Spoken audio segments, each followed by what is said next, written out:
तो hi hello दोस्तों, कैसे हैं आप लोग। जैसा कि हम लोग इससे पिछले वीडियो में हम लोग आर्य का आगमन पे चर्चा किए थे। आज जो कि हम लोग यहाँ पे चर्चा करने वाले हैं आर्य का विस्तार, यानी कि आर्य का विस्तार जो कि है कैसे कैसे हुआ और किन किन क्षेत्रों में हुआ, जिसके बारे में हम लोग यहाँ पे चर्चा करने वाले हैं। तो आर्य का विस्तार कैसे कैसे हुआ, जिसके बारे में हम लोग चर्चा करेंगे यहाँ पे विशेष रूप से। चलिए हम लोग जैसे कि स्टार्ट करते हैं आर्य का विस्तार। तो सबसे पहले जो कि आर्य यानी कि एशिया में, एशिया से अफगानिस्तान, अफगानिस्तान से पंजाब, पंजाब से हरियाणा, हरियाणा से दिल्ली और फिर दिल्ली से पश्चिमी उत्तर प्रदेश, इसके बाद पूर्वी उत्तर प्रदेश, उसके बाद बिहार। यानी कि आर्य जो कि सबसे लास्ट में यानी कि बिहार में ही आया। तो कैसे कैसे, पहले एशिया, उसके बाद अफगानिस्तान, उसके बाद पंजाब, उसके बाद हरियाणा, उसके बाद दिल्ली, उसके बाद उत्तर प्रदेश यानी कि पूर्वी उत्तर या पश्चिमी उत्तर प्रदेश, उसके बाद पूर्वी उत्तर प्रदेश, उसके बाद बिहार। तो हम लोग इसको थोड़ा सा याद करने की कोशिश करेंगे। तो चलिए सबसे पहले आया यानी कि एशिया से, एशिया से आया अफगानिस्तान, अफगानिस्तान से आया पंजाब, पंजाब से आया हरियाणा, उसके बाद हरियाणा से दिल्ली, दिल्ली से पश्चिमी उत्तर प्रदेश, उसके बाद पूर्वी उत्तर प्रदेश, उसके बाद आया बिहार। यानी कि सबसे लास्ट में कहाँ पे आया, तो बिहार में आया। आर्य का आगमन इस प्रकार से हुआ। अब हम लोग देखते हैं यहाँ पे आर्य के तीव्र विस्तार के कारण, यानी कि आर्य जो कि है वह बहुत तेजी से विस्तार किया। और विस्तार किया तो आखिर क्यों किया और कैसे किया, जिसपे हम लोग चर्चा करेंगे। यानी कि आर्य जो कि किस प्रकार से आर्य का विस्तार होते चला गया, आर्य जो कि फैलते चला गया किस प्रकार से। तो तीव्र यानी कि आर्य के तीव्र विस्तार के कारण क्या था, तो घोड़ों के द्वारा खींचे गए रथ का प्रयोग, यानी कि घोड़ों के द्वारा खींचे गए रथ का प्रयोग भी आर्य के विस्तार का एक आर्य का विस्तार के कारण बना। और उसके बाद यहाँ पे है लोहों का उपकरण का प्रयोग, यानी कि आर्य जो कि सबसे पहले, यानी कि सबसे पहले ऋग्वेद में लोहा का खोज हुआ था। तो आर्य जो कि सबसे पहले लोहा का भी इस्तेमाल करना स्टार्ट किया था। तो लोहे के उपकरण का प्रयोग करना भी, लोहे को उपयोग यानी कि लोहे के उपकरण का जिस प्रकार से इन्होंने प्रयोग किया, तो इसमें इनका विस्तार के कारण बना। अब यहाँ पे है सुरक्षा कवच का प्रयोग, यानी कि सुरक्षा कवच का भी प्रयोग आर्य ने बहुत अच्छे से, यानी कि जैसे कि युद्ध लड़ने जाते थे या कुछ करने जाते थे, तो वो अपने साथ साथ एक सुरक्षा कवच भी लेकर के चलते थे। जैसे कि होता है ना कि कहीं भी जैसे प्रोटेस्ट चल रहा है फिलहाल में, तो वहां पे जो कि प्रशासन उतरते हैं तो अपने साथ साथ सुरक्षा कवच, हेलमेट लगा लेते हैं और आगे एक रखे भी रहते हैं, अगर कुछ आता है पत्थर उथर कुछ भी तो उसको रोकने के लिए। तो उसी प्रकार से इन्होंने युद्ध में जहां भी जाते थे उस प्रकार से अपने आगे एक सुरक्षा कवच भी रखे रहते थे, जिससे कि ये खुद को बचा करके और सामने वाले पे वार कर सके। अब यहाँ पे है राष्ट्र के प्रति उनका समर्पण, यानी कि आर्य जो कि है वह राष्ट्र के प्रति बहुत ज्यादा समर्पण रखते थे। यानी कि आर्य अपने राष्ट्र के लिए कुछ भी करने को तैयार थे। जैसे अगर उनके राष्ट्र पे कुछ भी थोड़ा सा भी खरोच आया तो सब लोग एकजुट होकर के उसका सामना करते थे और उसको भगा कर रहते थे। अब यहाँ पे है आर्य की भौगोलिक स्थिति, यानी कि आर्य की जो कि भौगोलिक स्थिति है वह किस प्रकार से रहा, जिसके बारे में हम लोग यहाँ पे चर्चा करेंगे। यानी कि आर्य का भौगोलिक स्थिति किस प्रकार से रहा, इसके बारे में हम लोग यहाँ पे चर्चा करते हैं।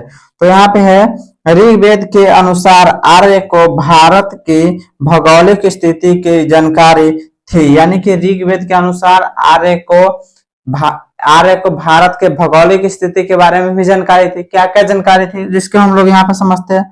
जैसे पर्वत, पठार, मरुस्थल, मैदान और नदियों etc, यानी कि पर्वत, पहाड़, मरुस्थल, मैदान और नदी, नदियों के बारे में, पर्वत के बारे में, पठार के बारे में, मरुस्थल के बारे में और मैदान के बारे में भी आर्य को जानकारी था। कि मैदान भी, यानी कि पर्वत, पठार, नदी सब के बारे में आर्य को जानकारी था। भारत की भौगोलिक स्थिति के बारे में भी जानकारी था आर्य को। आज यहाँ पे है पर्वत में आर्य हिमालय एवं अरावली पर्वत के मामलों से परिचित थे। यानी कि पर्वत में आर्य जो कि है अरावली और हिमालय, यानी कि हिमालय एवं अरावली पर्वत से परिचित थे। आर्य जो कि किन किन पर्वत से परिचित थे, तो एक है हिमालय एवं अरावली, यानी कि हिमालय और अरावली दोनों पर्वत से आर्य क्या थे, परिचित थे।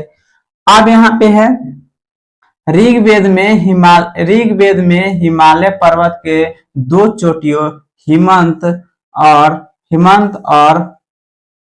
मुजवंत का वर्णन मिलता है। यानी कि ऋग्वेद जो कि हम लोग यहाँ पे पिछले क्लास में हम लोग वेद के बारे में भी समझे थे।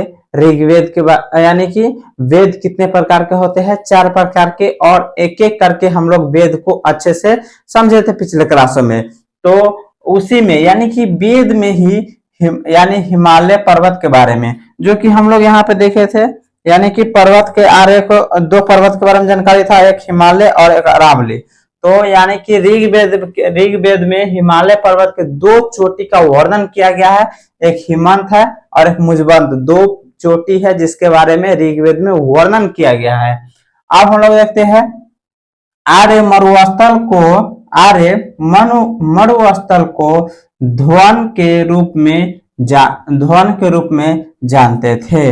आर्य मरुस्थल को ध्वन के रूप में जानते थे। अब यहाँ पे है ऋग्वेद में कुल मिलाकर 21 नदियों का वर्णन किया, यानी कि वर्णन है। ऋग्वेद में कुल मिलाकर कितनी नदियों का वर्णन है, तो 21 नदियों का वर्णन है, जिनमें सबसे प्रमुख नदी सिंधु नदी और सबसे पवित्र नदी सरस्वती नदी थी। यानी कि यानी कि ऋग्वेद में टोटल 21 नदियों का वर्णन है। उनमें सबसे प्रमुख यानी कि सबसे प्रमुख नदी आप लोग को सिंधु नदी और सबसे पवित्र नदी जो कि सरस्वती नदी है। सरस्वती नदी को नदियां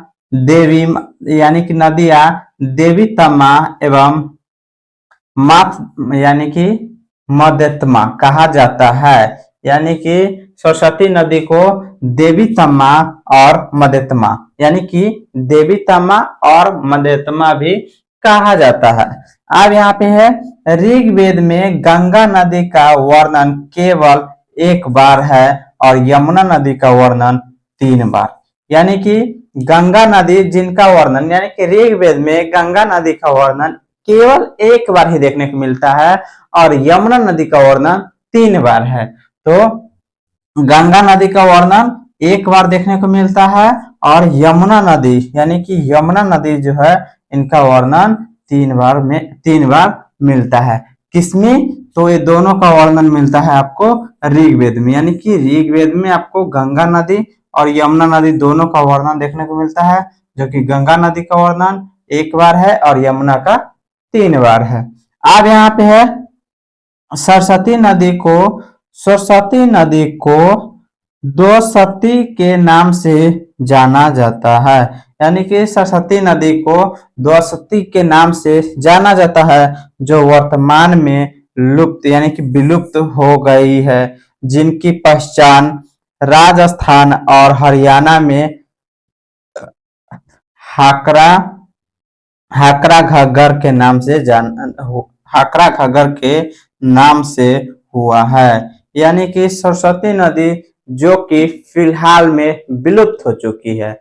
ऐसा कि हम लोग जानते हैं सरस्वती नदी फिलहाल में क्या हो चुकी है, विलुप्त हो चुकी है, जिसकी पहचान राजस्थान और हरियाणा में, यानी कि सरस्वती नदी की पहचान राजस्थान और हरियाणा में यानी कि हाकरा घग्गर के नाम से जाना जाता है। यानी कि सरस्वती नदी की पहचान हाकरा घग्गर के नाम से जाना जाता है राजस्थान एवं हरियाणा में। तो हम लोग जैसे कि यहाँ पे आज हम लोग पढ़े हैं आर्यों का आगमन, आर्यों का विस्तार और आर्य की भौगोलिक स्थिति किस प्रकार से था, जिसपे हम लोग चर्चा किए हैं। अब हम लोग इसके आगे नेक्स्ट क्लास में पढ़ेंगे। तब तक के लिए बाय बाय, थैंक यू।